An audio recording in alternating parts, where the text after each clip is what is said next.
Let me let the dice decide this one. I'm going to roll a perception check for Rangrim. And we'll use his wisdom plus his proficiency. And I'm going to say the DC is going to be 10. So I'll have a +4 to the roll. Let's see how this goes. Matter of fact, let me think about this for a moment. I'm going to give him advantage on the roll for the fact that he is of royalty. Okay. So he notices real quick the female dwarf that's sitting next to him that he's trying to impress. And he automatically sums up in his mind that he must, maybe perhaps he's the town constable, or maybe the mayor, or something like that. He has some power, but he's really not that high up on the royal food chain, if you will. It's at that point Rangrim Ironfell walks over to the table where the dwarf is sitting. He then at that point throws his cloak aside to show his battle axe. He pulls it out, he takes the battle axe and he slams it into the table. The table splinters. And he looks at the dwarf and he goes, "Look at the insignia." He says, "Dwarf, upon my battle axe." He says, "My kingdoms and my lineage have protected your lands for a long time." He said, "The man in which you say that does not belong here, in fact, is a member of the royal guard, and you owe him your allegiance." I'm going to see how they react to that. This ought to be quite interesting.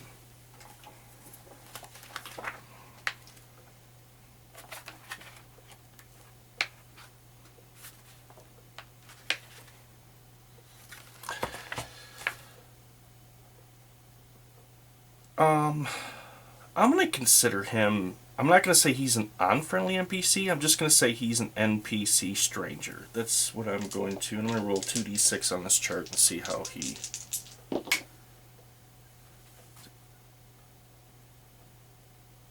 Qualified refusal. He bellows out a laugh and says, "Nonsense." He says, he goes, "You're no more royal lineage than I am." He said, "Drizzt du Erden himself," and the tavern burst out into a laugh. It's, that point, Rangrim looks at him and he says, "Well, friend, we can settle this one of two ways. Either you can be quiet and sip your ale and try to court your female friend here, and maybe things will go good for you and you'll have a very memorable night. Or," he said, "you could keep carrying on and deny my friend over there." And he says, "And it's going to end in a bloody conflict between me and you." And he says, "I doubt I will lose." I want to see how he reacts to this situation.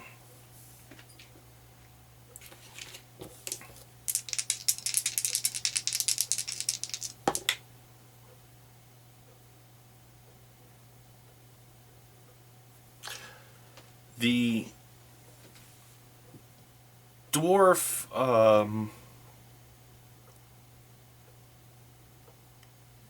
sits quietly for a moment, looking at him, and then he says, "I ain't got time for to deal with these peasants. I have more important things to do." He says, "Fine, fine. You can come into our tavern and our establishment. Just take that elvish filth over there into the corner to where I don't have to smell him." He says, "Nothing will destroy a good tankard of ale than the rotten smell of elf."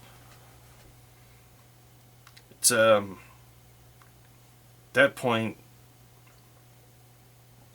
Rangrim says, "You chosen wisely." He said, "I would hate to see your friend here have to go back home alone tonight."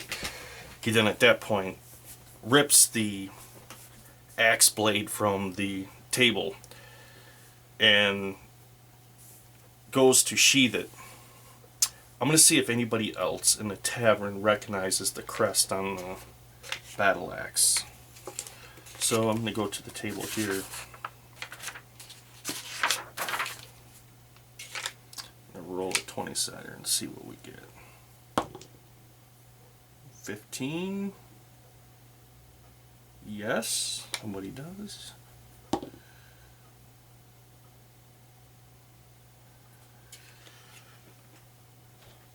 A human merchant happens to glance the crest, and he stands up and he looks at it and he says, "It's true." He goes, "It's true." He says, "I have traveled up to the Ironfell Kingdoms. I have seen that crest many of times." He says, "He is, in fact, who he says he is." He goes, only the royal guards carry the weapons with those insignias on it." It's at that point,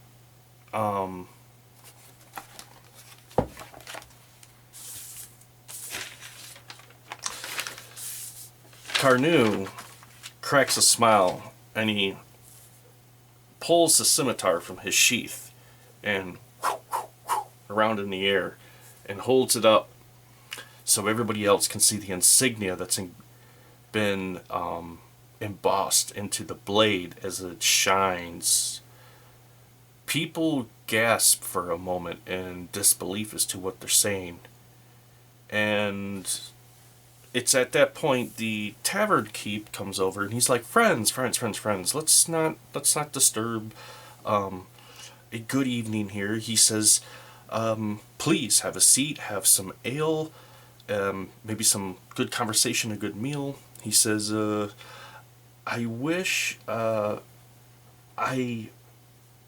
could offer you some entertainment," but he says, "Unfortunately," he says, "our entertainment could not show up tonight." And Ragrim says, "That's okay." He says, "I have Merrick here." He says, "Merrick will be happy to play music and lighten the mood, if you will." Merrick says, "I will." Ragrim says, "Yes, you will. Please, you will." He says, "Perhaps you got a stool or something he could sit on, and a little table that he could also have ales as well as he entertains us." And the barkeep says, of course, absolutely." He motions over to the other side to the bar to the other tavern help keepers, and as they come over, he's talking to them and they rush off quickly, returning with a stool for Merrick and a small table and several pitchers of ale that are brought over to the table. It's at that point that Merrick takes out his lute, slowly tunes it, and begins to play. As he plays, a almost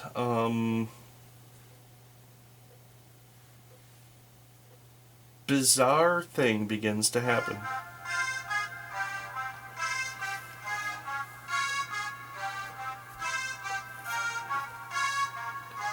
As the notes come out of his lute and Carnu glances over his shoulder, he can actually see the notes, but in a very dimly blue type of wave that radiate throughout the tavern. Soon, the overall environment of the tavern begins to change. People begin to become happy and upbeat, and some are clapping their hands with the beat, and others are dancing where they can around the tavern. The tavern keep is very happy and orders more logs thrown into the hearth of the fire, and the tavern glows brightly with firelight, and the whole entire atmosphere has been changed. It's at that point that the dwarf that first was so dreadfully hateful towards Carnu that he walks over and he puts his hand on Rangrim's shoulder. He says, "Please apologize, my friend." He says, "Lately these days we've been getting a lot of strange people that come through this area, bringing trouble with them." He says, "You have to understand that your companion is Drow." And he says, "Yes, I can see that. He's Drow, he's a companion, and he's a good friend of mine." He says, "What of it?" He says, No. He says, "I want to apologize." He said, I was informed by the merchant that he's a bit of a rarity, if you will, like some of the tales I have heard of another Drow, Drizzt, but he also won his place among the royal guard. He says, "Yes, that's right. The one and only." He says, "Meet Carnu Damos." Carnu Damos pulls his hood back to reveal his full face, and some people gasp and are like, "Oh," as they notice it's a drow in the tavern. He nods to him and says, "How do you do?" He says, "I hope there's no hard feelings." He says, "I'm going to retire to the evening, and I've instructed the tavern keep to give you a couple of pictures on me, and in that there's no hard feelings behind this, brother." He says, "Of course not." He says, "No hard feelings whatsoever." He says, "I'm glad to have you in the town. I will sleep easier tonight knowing that we have some real, authentic," he says, "heroes here. We don't get those every day in Long Saddle." So at that point, he leaves, and after he's close out of hearing range, Rangrim looks back over at Carnu and says, "What a schmuck." Anyways, as the night carries on, they drink and they eat food. Morale is coming up. Merrick is he's starting to feel better. He's in his environment. He's playing his lute. He's entertaining people, and what they don't know is he's wielding a magic upon them, but through the use of music. It's also, in a way, healing as well. As things die down a little bit into the evening and some of the patrons are tired out from dancing and they begin to filter out for the evening, and the tavern begins to become not so busy, if you will. It's at that point Rangrim Ironfell says to Carnu, he says, "I think it's time we settle," he says, "some business." And he says, "Business?" He goes, "What do you mean, business?" He says, "Business. I have a score to settle." He rolls his eyes and he's like, "Here? Now?" He goes, "Right here, right now." He goes, "After all we've been through?" He says, "Absolutely." He goes, "When shouldn't we?" He goes, "Okay." He goes, "But I'll just beat you again." He says, "Ha! Beat me again." He reaches into his backpack and he pulls out a finely ordained steel plate with a checker pattern on it and sets it on the table. And from a leather pouch he opens it up and he pulls out finely ornated stone chess pieces shaped like dragons and sets them up. He says, "If I can remember, He says, I've always beaten you at Dragon Chess. It just hasn't been until the last couple of games. Something's changed. Maybe you're using that evil magic upon me. He says, no, maybe I'm just getting smarter. Or he says, or maybe I've just always let you win so you wouldn't be that upset. Did you ever think about that? He says, forget I ever said anything. Ragrim looks up at him and sips his ale and says, He says, you go first so I can keep an eye on you. So, as that moves on, the barkeep comes over, a tavern keep, I'm sorry,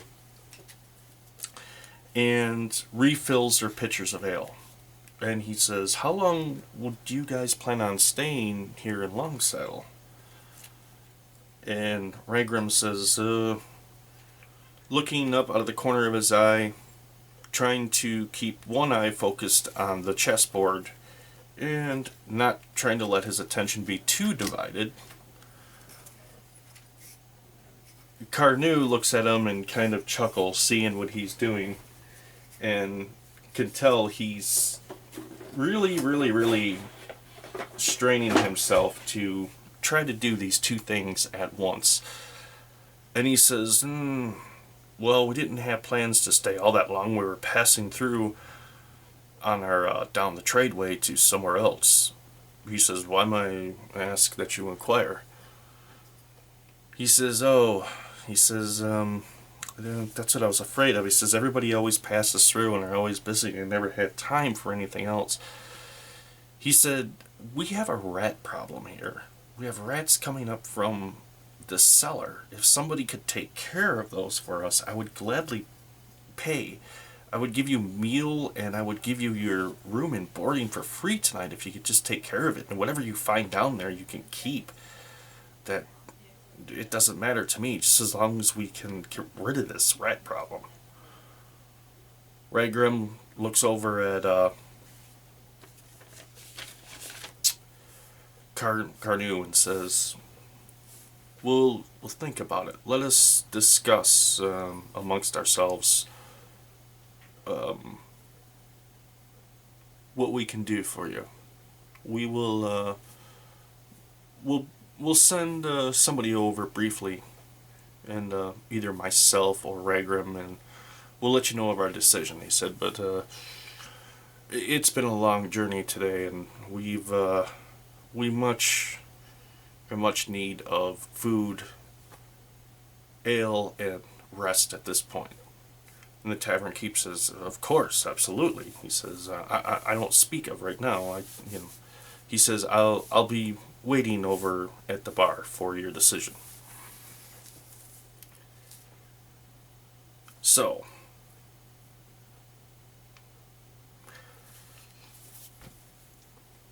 at this point, I think this would be a good opportunity for my characters to, and of course this is also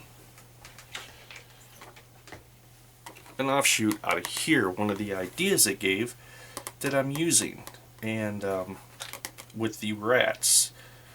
And of course they will accept this. Why wouldn't they? They're on their way to some unknown destination.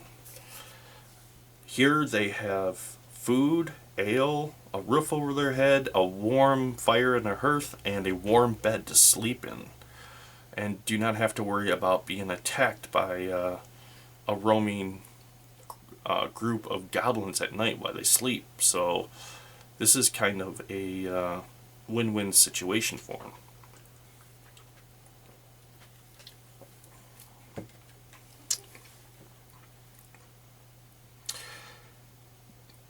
Carnu moves his piece and says, check. Ragrim looks at it and he says, no, it can't be. He goes, you cheated. It has to be magic. It has to be something. He laughs and he says, no, it has nothing to do with magic.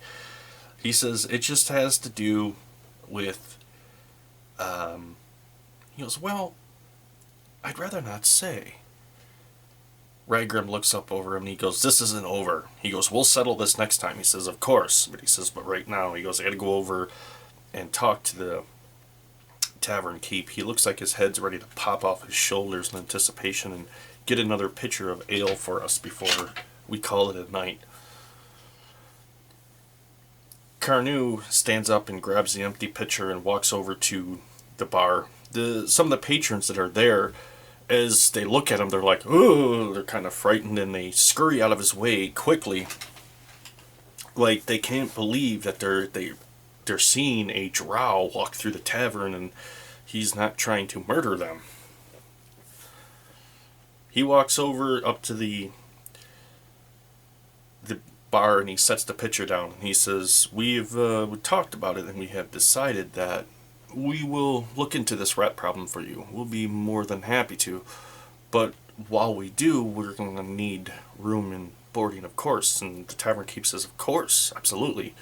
He says, "I will feed you," he said, "I will guarantee you a hot dinner every night with a pitcher of ale and a bed." He goes, "Anything beyond that, you will have to, well, pay for yourself." And he goes, "And then, of course, because of the entertainment your friend provided for us tonight, all drinks around the house for tonight as payment." Carnu says, "That's fair. That's very fair." He goes, "We're going to get a night's rest." He says, "It's been a long journey to get here, and tomorrow we'll look into the rat problem for you. First thing, if you will." He says, do you have anything that's decent here for breakfast?" He says, "Well, of course." He says, "We have fresh eggs, and I believe the elderberries are also in season at this time. And we also have a nice fruity mead that we serve with the breakfast." He says, "Sounds good." He goes, "How much?" He goes, "Well, typically, it would be included with your room and board, but," he goes, "Tell you what." He goes, "For tomorrow, it's on the house. After that, we'll work something out." He goes, "Great." He goes, "While I'm here, can I get a couple more pitchers of ale?" "Absolutely." He takes the ale and he returns back to the table to tell Rangrim of the deal that he forged. Okay, that's gonna wrap that up for that part of it, because at this point, going back to the 5th edition,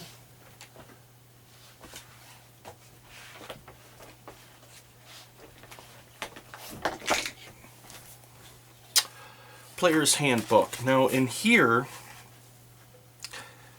there are 2 different rests that you can do. One is what they call a short rest, which this would be considered a short rest. Them sitting in a tavern, drinking, talking, and they would recover some of... Let me, a matter of fact, just go to the section and we'll cover that very quickly so everybody can understand that. Resting.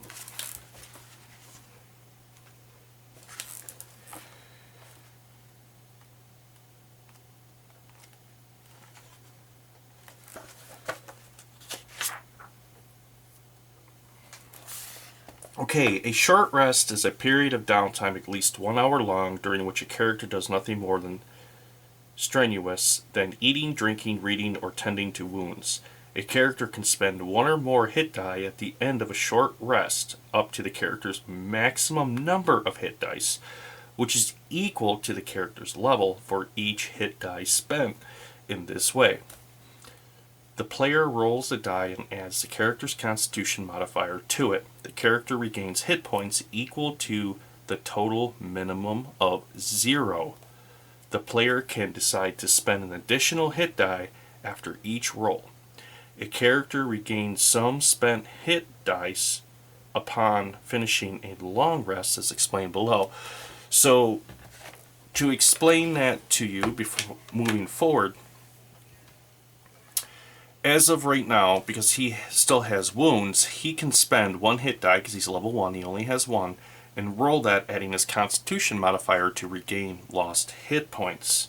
Now, the difference between a short rest and a long rest, we're going to read here. A long rest is a period of extended downtime at least 8 hours long, during which a character sleeps for at least 6 hours and performs no more than 2 hours of light activities such as reading, talking, eating, and standing watch. If the rest is interpreted by a period of strenuous activity, at least 1 hour of walking, fighting, casting spells, or similar adventuring activity, the character must begin the rest again to gain any benefit from it. At the end of a long rest, the character regains all lost hit points. The character also regains spent hit dice up to a number of dice equal to half of the character's total number of them, minimum of 1 die. For example, if a character has 8 hit dice, he or she can regain 4 spent hit dice upon finishing a long rest. A character can't benefit from more than 1 long rest in a 24-hour period, and a character must have at least 1 hit point at the start of the rest to gain its benefits. Okay, so you can kind of see where I am going with this. So at this point, Merrick only has 4 hit points of 11. Now, they've been sitting for the evening, drinking, eating, and having a good time, basically. I'm going to spend his 1d8 hit die. I'm going to roll that and add his Constitution modifier to it, which is 3. So he's got 6, 7, 8, 9. So he's going to regain 9 hit points, which will take him up to full health. It is spent now, but as they rest for the evening, he will get that back. So you can only regain 4 hit dice for 1 long rest. So as they explained in there, if you had 8 hit dice and you had spent all of them healing, it would take you 2 days of no activity or adventuring and resting to regain all 8 of them. So with that being said, let me see. I think Rygrim Ironfell, I'm going to do the same with him. He's got a 1d10. And his Constitution modifier is a 4. 14. He has 14 HP. He's full health. And Carnu is at full health, so he doesn't require any healing at this time. And at that point, I think I'm going to pick up later at the adventure of the Tavern and what lies in the Tavern basement. Alright.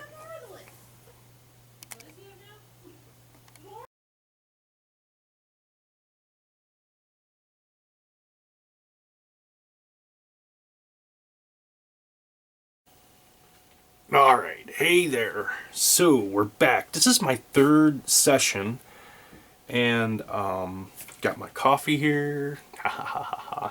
Got some snacks here, and I decided to take a long weekend this weekend. I had some projects I had to take care of outside the house, as well as some small projects inside the house for the wife. You know that old saying, happy wife, happy life.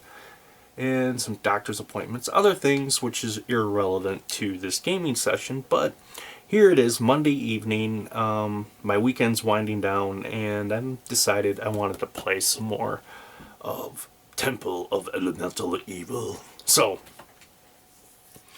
I'm going to, I think, answer some questions here real quick, and it's a topic that I see that comes up quite often. People ask me how I do this, and it seems like every time I try to give the answer, it's hard to explain. I guess if you see how I do it, maybe it'll help you with your solo RPG. And that is, how do you keep the story moving forward?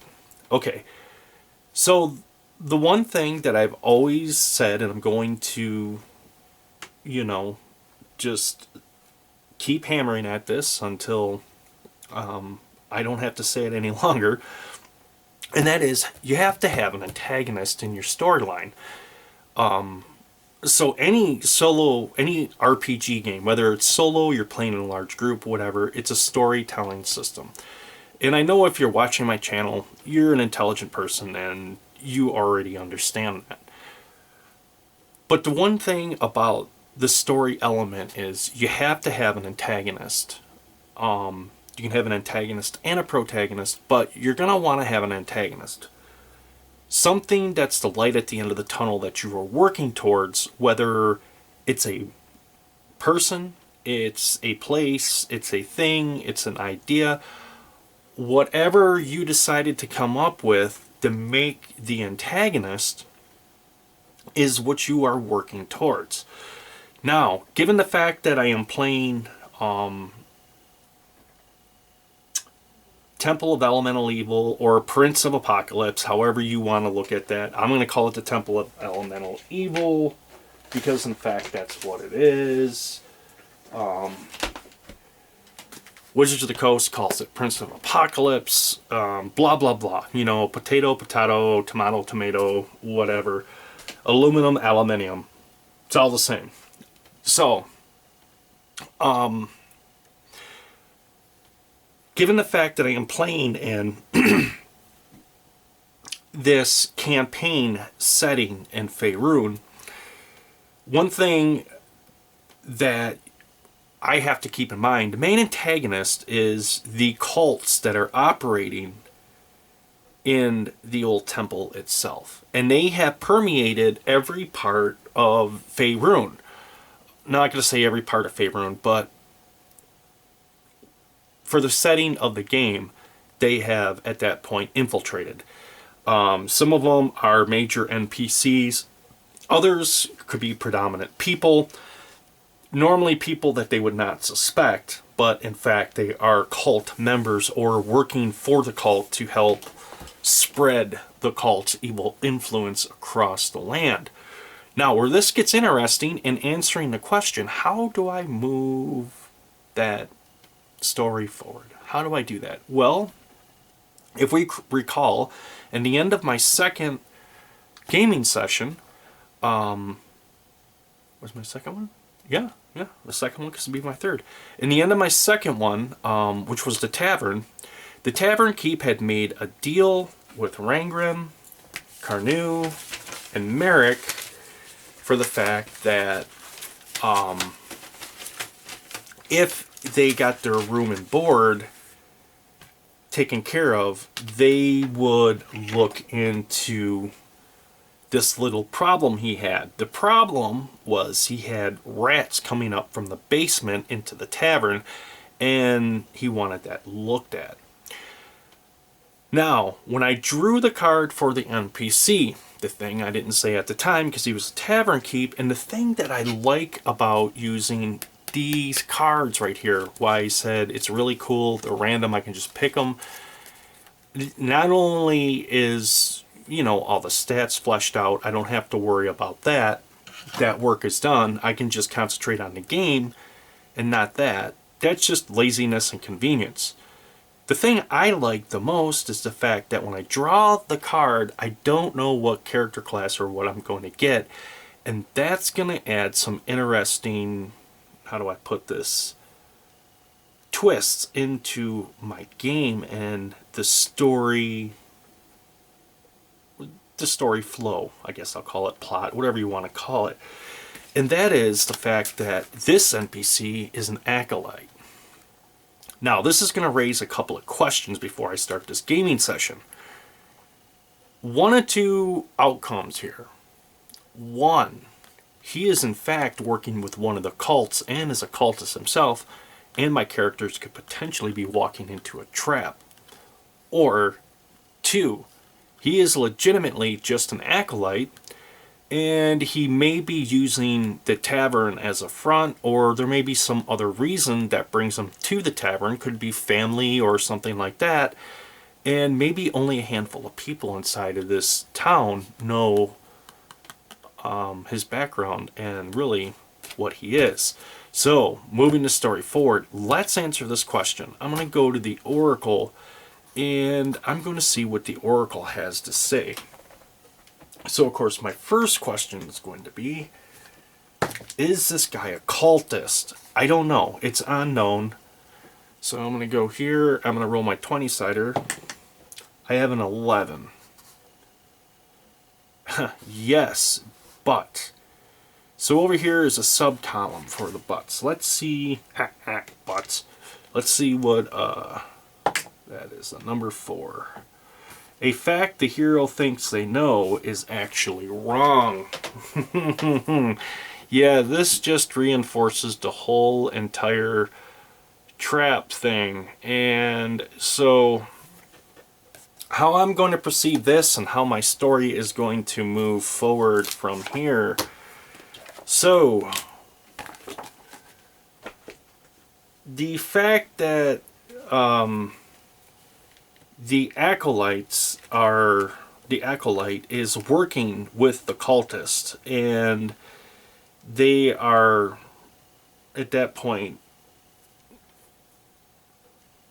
maybe he has an inclination that they are adventurers heading to at that point. I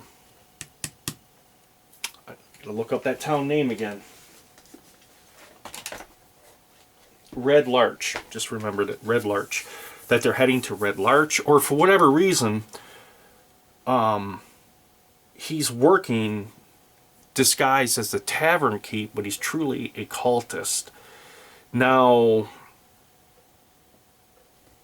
my characters think they're going into the basement to take care of this job for them, and they're probably thinking this is going to be easy money, real easy money, in, out, done in a few minutes or few hours, whatever, and we're on our way. So let's play that out and let's see what dangers lie for my characters. Okay. So, let me pull my tiles out here.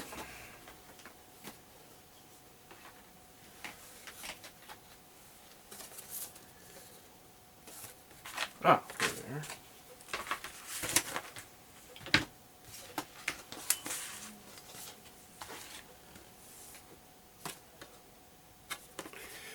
So as they descend the stairs of the tavern into the basement, it's at that point that they come to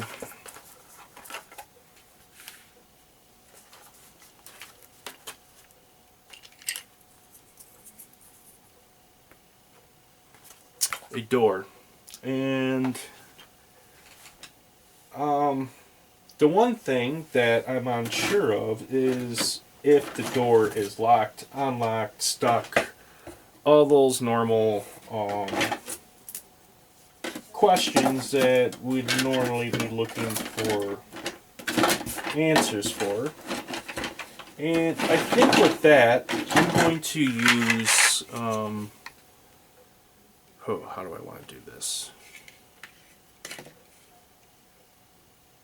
I'm going to put this off on an angle like that, just to give a visual idea of. There we go. Ah, door fell off the hinges. All right.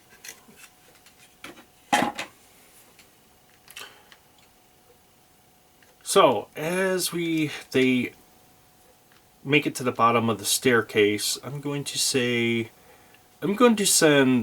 the dwarf, and considering he's the fighter, he's the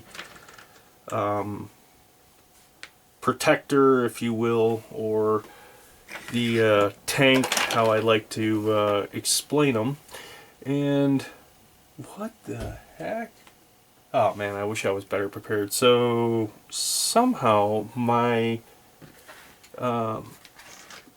mini game piece is missing in action. Where did I put him? I might have to grab another one. Oh, man. I can't believe that. I think this is the first time I'm not going to say the first time I've had this happen to me, but yeah, this is kind of, wow.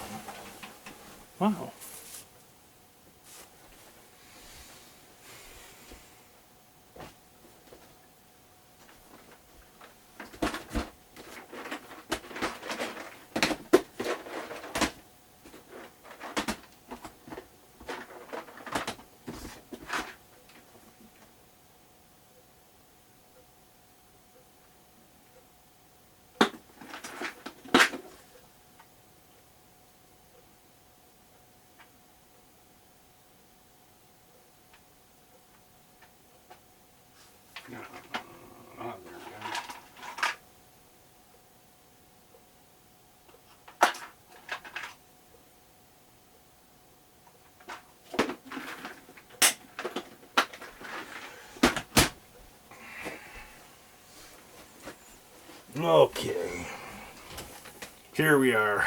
I got a dwarf mini now. I looked down and happened to realize I was using a little goblin mini. I was like, what is that about? So anyways, enough fooling around, let's get into some gaming. He gets to the bottom of the staircase to a wooden door. First thing I'm going to do is I want to know, is the door locked? Because the Tavern Keep didn't tell us anything about a key. I'm going to roll my percentile dice.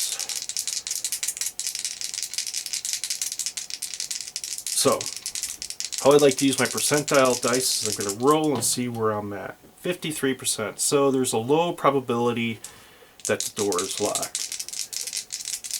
So he reaches out and goes to open the door. Let's see what he gets. 51%. The door opens up and makes a creaky noise.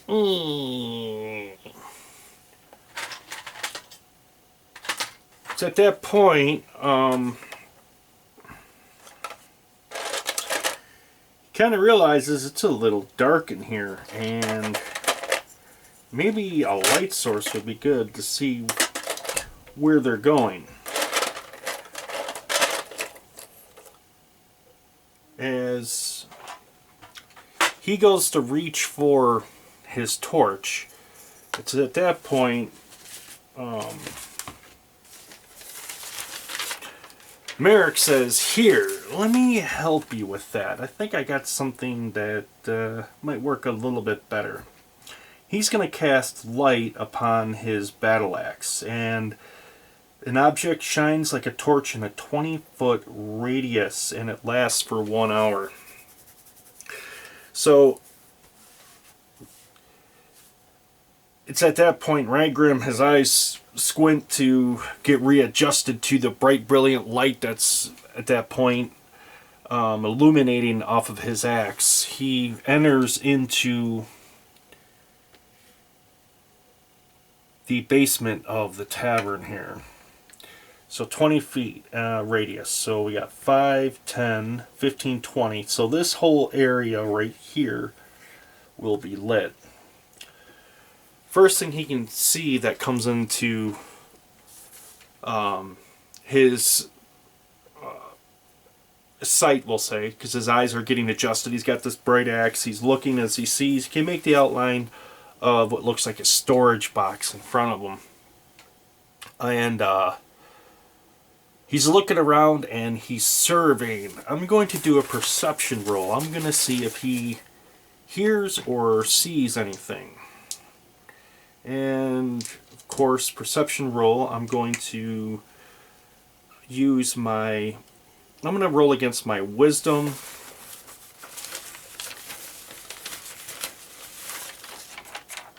And he has a +2 for that, so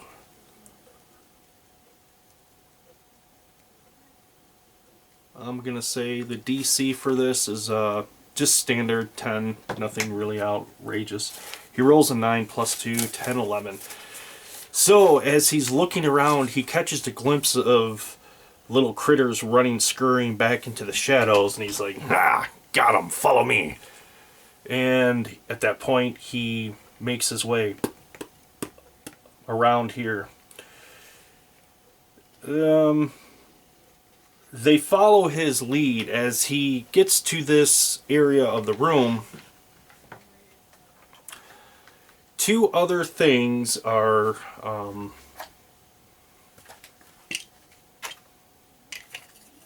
very aware to him. One, he has a door here. Two, he has another door here. And three, he has a door here as well. All leading off of this room. But the other thing that he also has that I don't think he was anticipating was a huge mob of rats that are also in the cellar with him. Let's see how this is gonna go. Okay. So let's get to the rats in the monster manual.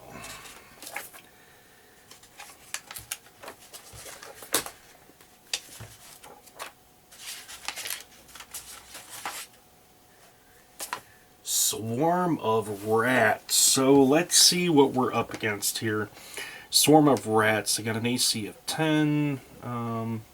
24 hit points for the swarm. They move 30 feet. Damage resistant, bludgeoning, piercing, slashing weapons. Oh, that sucks. Condition immunities: charmed, frightened, grapple, paralyzed, petrified, prone, resistant, stun. So pretty much they're immune to all conditions. Senses, they got dark vision, 30 feet, passive perception, blah, blah, blah. They got keen smell, and they know how to swarm. Well, we already know that. So, their actions, they're able to inflict a melee weapon attack, as they refer to it here, as a bite. They get a +2, it has a range of 0, which means you got to be right up next to you. One target, the swarm space, hit 7, 2d6 piercing damage, or 3 1d6 pierce damage if the swarm has half of its hit points or fewer. Oh, wow. Okay.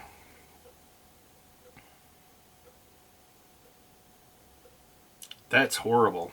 That is like really horrible. So we got to try to take these suckers out fairly quickly. So pretty much in the swarm, they start out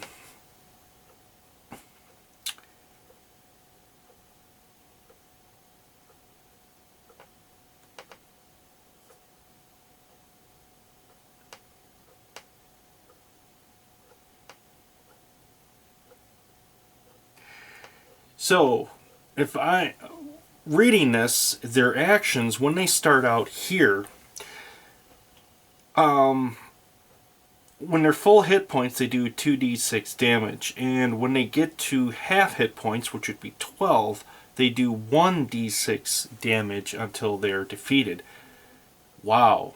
Okay, that's yeah, they definitely changed that up, because I know some of the older editions, the swarms weren't that bad. I mean, but let me set my book up here so I can. Okay. Well, I think it's at this point, it's time to pencil in some initiatives and get that ball rolling. See how things are going to play out.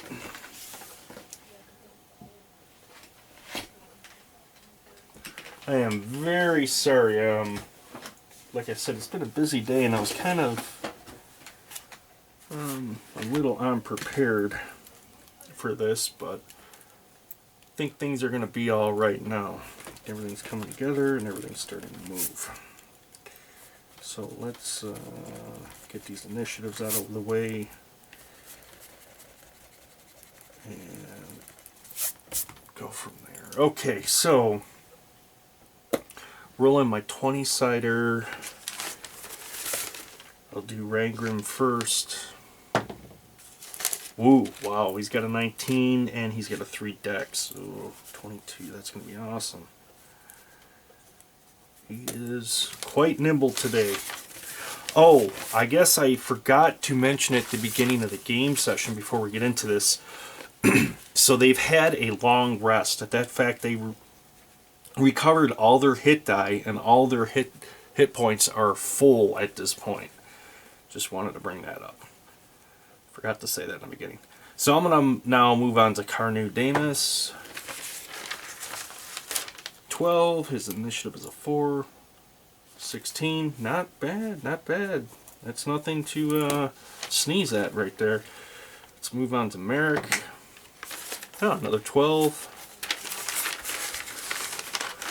Merrick, his dex is a 3. And then, of course, I have the encounter Swarm of Rats. What is their dex? They don't have a dex bonus, so whatever the die says. 14. Whew, that's quick, but the good thing is they're going last in the order.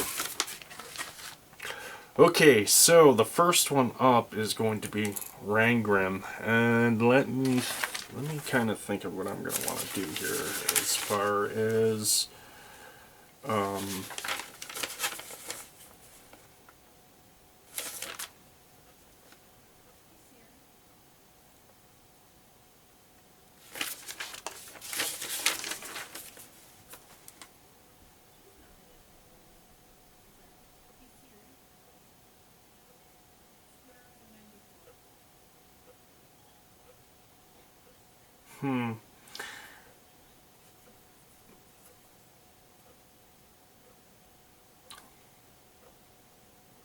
I wish I would have had some a lantern, but I gave him torches. Huh, oh well. Well, that's the way it goes. Looks like I'm just going to be doing a melee attack. So he's got 2 for his proficiency and then 4 for his strength. He's going to move up here, and I am going to swing at this swarm of rats.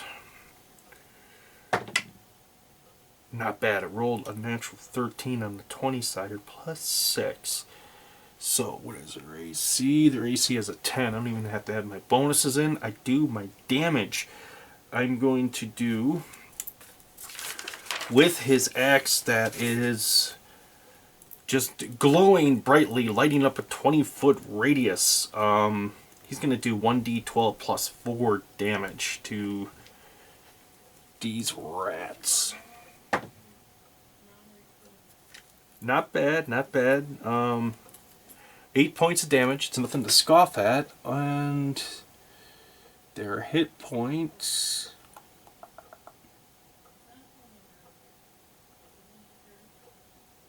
$24. Ooh. Alright. Well, I took a chunk out of them. That's the good thing.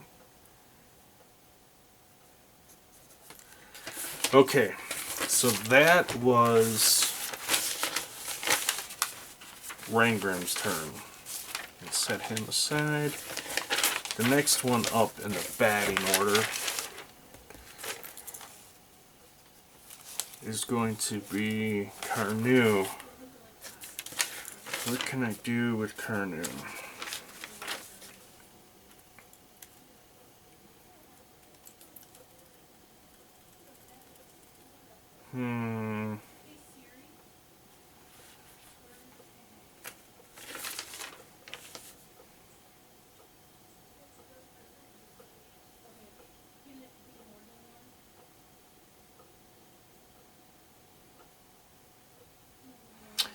I think Carnu's just going to probably follow suit and just try to do as much melee damage and squash as many of these little buggers as he can. So, I don't know if I should waste a spell on him. It just doesn't seem really like a good idea for against vermin, basically. My speed is 30 feet, so I can go 5, 10, 15, 20. I can move up to here. Now, unfortunately, here's the only bad thing. Because this axe is giving off a bright white light. And he is a drow elf, and the way that his eyes are sensitive to light, he's going to get disadvantage towards his hit, just for the fact that he's got this bright light next to him. And I decided to do it this way because even if I was to use a ranged weapon, he would also... Or would he?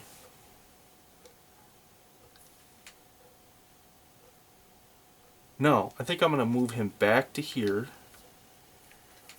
I think I'm going to use a ranged weapon now that I think about that, because he goes 10, 20 foot radius. So this radius right here is lit up from the light.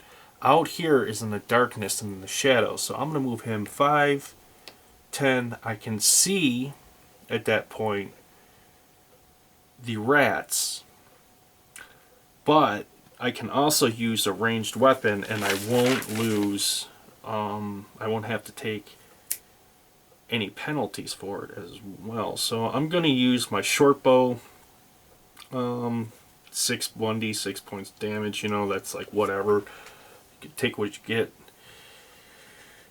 And I'm going to have a +4 to that. Come on, come on.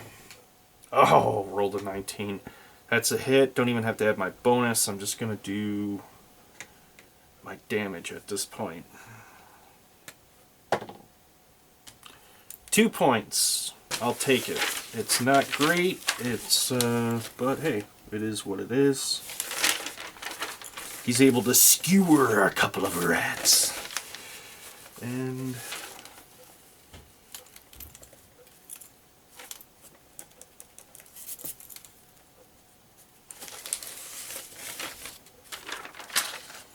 now, next in the batting order is Merrick.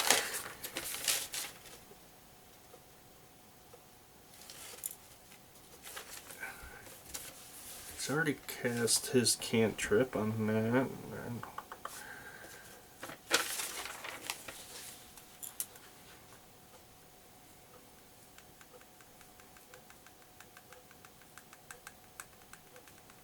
I think the fact that I have a hand axe and it can be thrown, I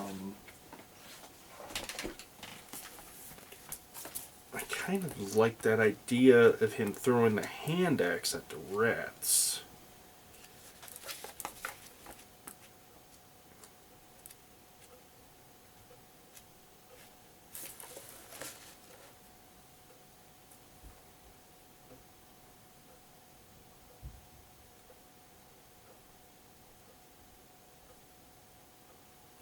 Yeah, I think that's what I'm going to do. I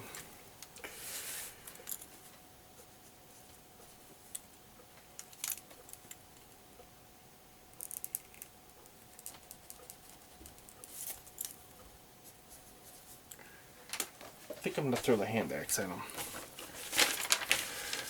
So, 3, 2 for the proficiency, 3 for the dex. Give me a +5 bonus to the roll. Let's see how this goes. I have to admit, you're going to move up 5 feet here. The dice are rolling a lot better tonight, and I hope I just did not jinx myself. 18. I don't even need to add any bonuses. He throws the axe. The sound of squeak. Squeak, I tell you, squeak. Hand axe 1d6 +1. Hey. Nothing like throwing 6-siders around the room. 3, 4. 4 more points of damage. Okay, not bad. This is good. The odds are a lot better. They started out with 24 hit points and they're knocked down to 10. Good thing is, I only be taking half damage now from this rat swarm. Alright. But, now, it's time for the rats to go. And... the rats are going to, of course, he's got the axe that's glowing like a bright beacon, like a lighthouse in the fog, and he can see him. He's off into the shadows. They're going to attack these two guys right here. So, Rangrim and Merrick. So I'm going to roll for the rats, and the rats get a +2 to hit. So let's see what they roll. They roll a 17, +2 is 20. So the rats disperse out and begin to climb all over Rangram and Merrick, and they're biting and tearing, and I can just imagine them. They're squirming around trying to throw the rats off. And now comes the damage. So they both have been swarmed by the rats, if you will. And they both take... Let me do that this way. Rangram's going to take 1 point of damage. Merrick, well, another 1, is going to take a point of damage. So they both take 1 point of damage.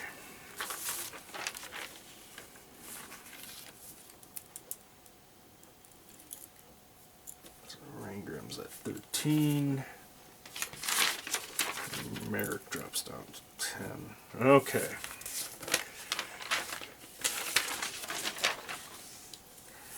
Not bad, not bad at all. So let's go back to the top of the batting order, and that will be Rangram. So Rangram, at that point,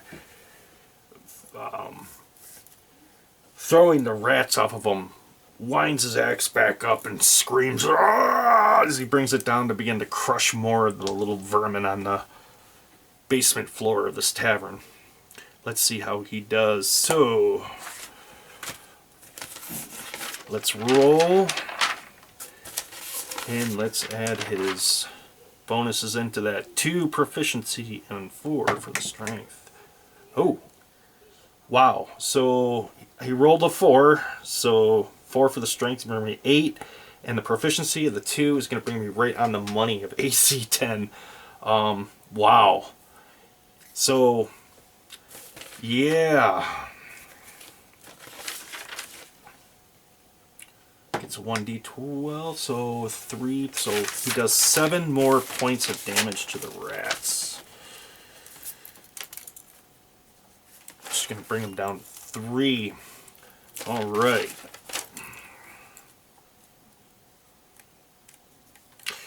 Now that leaves me with Carnu, and Carnu at that point,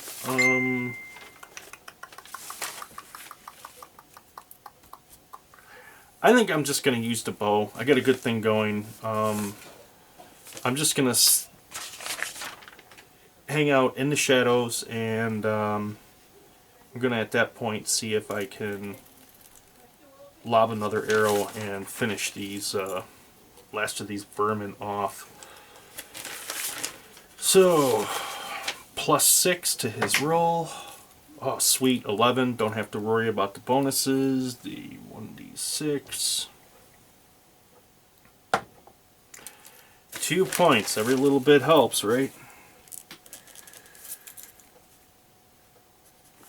So they dwindle them down to 1 rat that's basically, at this point, this is just a big blood splatter on the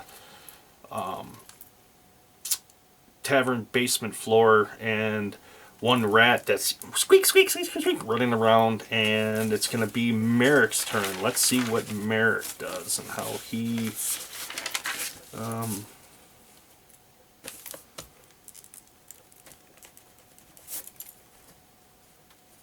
get a mark off my arrows there. How he's going to deal with this. So basically he's thrown his hand axe, so until he picks the hand axe up, he's left with a dagger or his short bow. Why not? Let's try the short bow. He's going to try to study his arm and and try to see if he can shoot the last remaining rat as he's giggling like, "Come here, come here, I got a present for you, come here." And of course, he's going to get a +5 to his roll. Let's see how he does. 3 plus 5 is 8. Unfortunately, no. The arrow at that point misses the rat, ricochets off the basement floor, and ping, ding, ding. They can hear it ricochet into the dark shadows.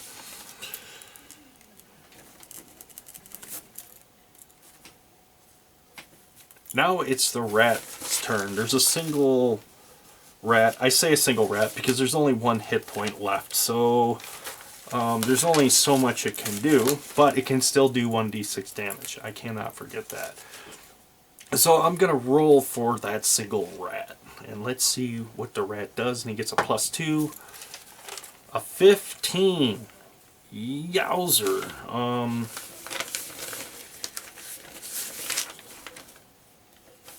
So the rat at that point dodges as the arrow hits. It runs from the direction of where it heard the arrow bounce off the basement floor, runs right towards Ragram, right up underneath his armor, and starts just biting at his flesh.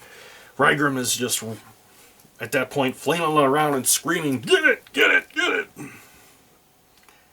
And how much damage does it do? 2 points of damage. Eesh. It's just tearing him up. It's not a very happy rat.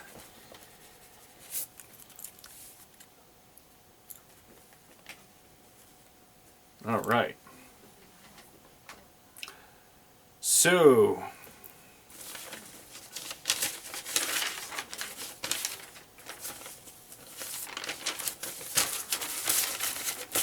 at that point, it goes back to Ragram. Ragram is able to dislodge the thing from underneath the armor opening of its leather armor where it crawled up onto the floor, and he's not too happy about it. He's just going to put an end to this thing altogether. He's going to get a +6 to his roll. A 9. Yep, I'm going to use that bonus, and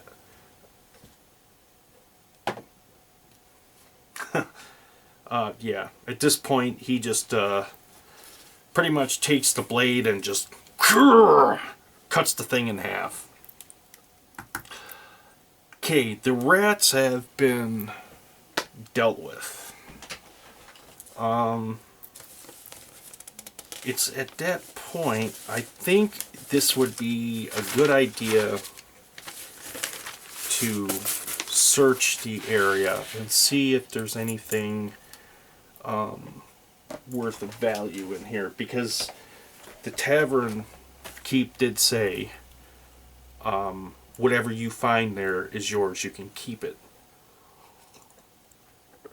If you find anything down there, you can keep it, I believe it. That's what he said.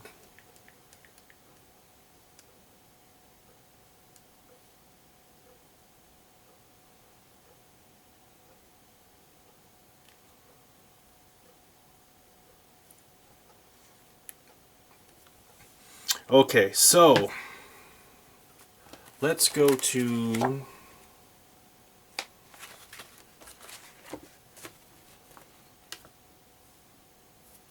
first thing I want to do is I'm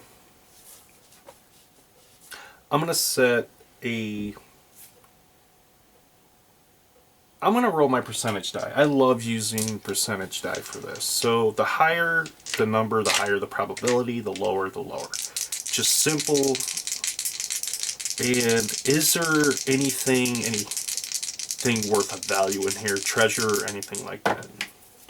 72%. There is. There's a high probability. Okay. So, I'm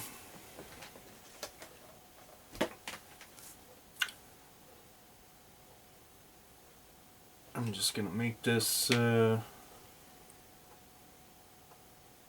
simple for myself here. Not too simple. So I'm going to put a DC class of 17. And I'm going to see if any of my characters are able to find this or not. and referring to that because we haven't, I don't know what they have found.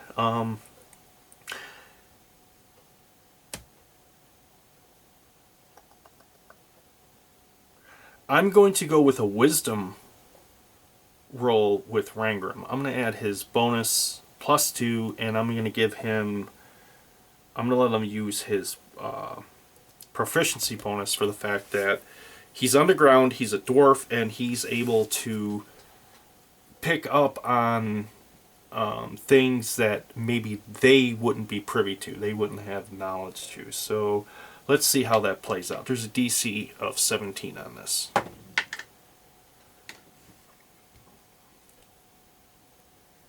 No, he's studying the walls, and looking in the general area as he's walking around, and he's not seeing anything really out of the ordinary. Merrick, the halflings, I'm going to say he's only going to get a +1, but I'm going to roll against his intelligence on this one. I'm going to see if he notices anything. Okay, he has rolled an 18. And he does notice something as he's walking around and he's looking at the walls and stuff like that. Merrick happens to notice something on the floor. He happens to notice where this crate is. It almost looks as if there's marks on the floor. Like maybe there's a compartment or something. There's more to this than just what meets the eye. Now, let me consult my oracle and let's see, because I really don't know. So, in this box, is it treasure? I don't know. Let's roll the 20-sider. Let's find out. A 7. No, but there is a but to it. 3.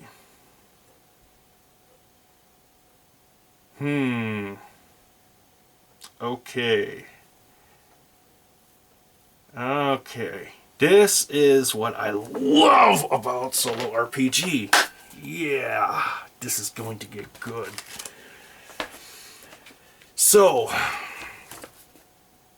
I had seen if there was treasure or something in here, and it comes up, no, as a matter of fact, there's not. But there's a but to it. And that but is an error in an assumption some NPC is making. Going back to my acolyte here. And that is the fact that he's probably thinking they're too stupid to notice what's in here. And at that point, now,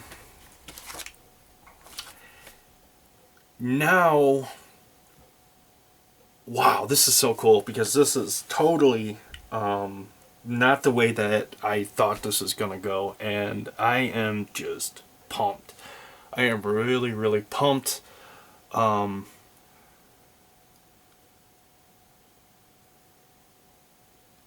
Yeah, I cannot wait. So, this is what I have to find out next. Merrick has noticed there's something on the floor alluding to the fact that this is just more than a box. Now, is it a trap? Is it something completely different? So let me roll on my percentage die and let me see.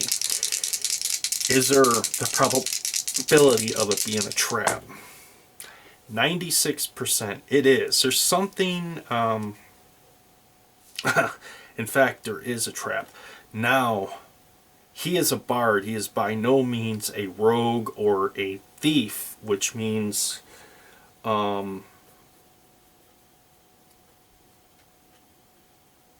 this is going to get a little, how do we put this? dicey. Best way I can do it. No pun intended. This is going to get dicey. So he's going to observe this, and there's a high probability it is trapped. I'm going to go back to my oracle because I want to know, is this a magical trap? Not a magical trap, but is this in fact a just like run-of-the-mill trap? Let's see. Let's go there first. 12. Yes, it's a normal trap, but of course there's always...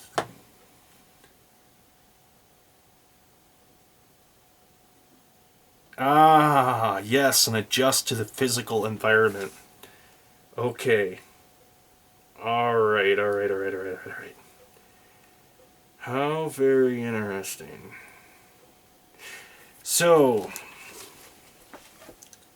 the difficulty class for him to be able to decipher or look and say, hey, you know, this is a trap, I can see this, blah, blah, blah, blah, would be, I'm going to say 20. Just a flat out 20. He's not a rogue. He's not a thief. He has no training in, as we'll put it, the larcenary arts. And pretty much besides him just going, hey, look at these marks on the floor, and looking a little closer at it, he doesn't know what in fact he's looking at. So I'm going to roll the 20-sider. I'm going to roll that against his dex bonus. The bad thing is, with this, oh man, he's not trained for this, so he's going to be disadvantaged. So let's see what happens here. Oh, I rolled a 3 and a 1. I got to take the 1. Okay, so now at this point, I'm going to have to figure out what kind of trap I am dealing with here. Yeah, this is really stinks. So, how I'm going to do this is a 1 through 2 on a 1d6, it's a pit trap. A 3 through a 4 will be an arrow trap. And a 5 through a 6 is going to be a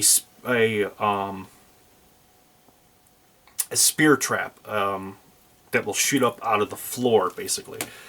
So let's see what kind of trap we're dealing with here. I rolled a 4.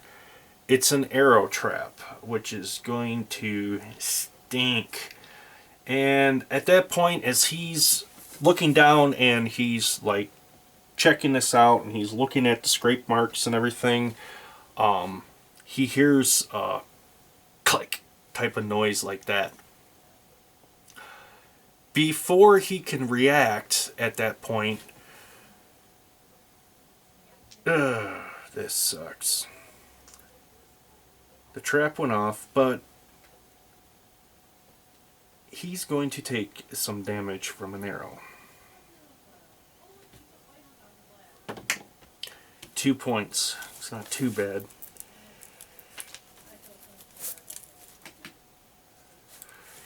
It's at that point the arrow, as he's messing around with this, he hears boom, and before he knows it, he has an arrow that's lodged into his arm. He shrieks out in pain. He's like, ugh, and he's looking at this arrow that's sticking out of his forearm, and he's like, ugh, kind of wrestling with that. Before they can really react to what's going on, the crate begins to move backwards like that.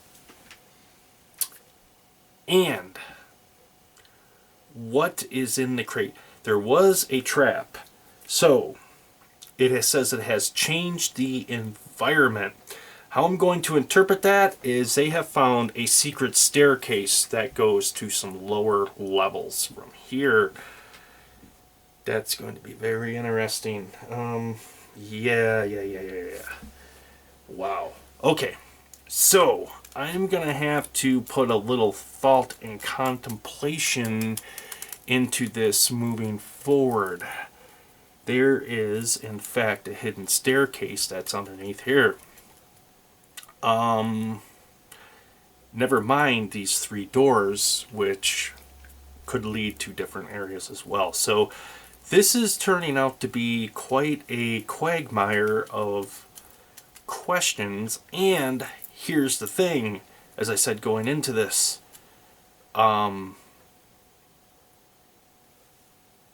the acolyte that we thought was an acolyte, this NPC, is really a cultist that is acting in the shadows, hidden in plain sight, and has pretty much sent him down here, well knowing what was in the basement.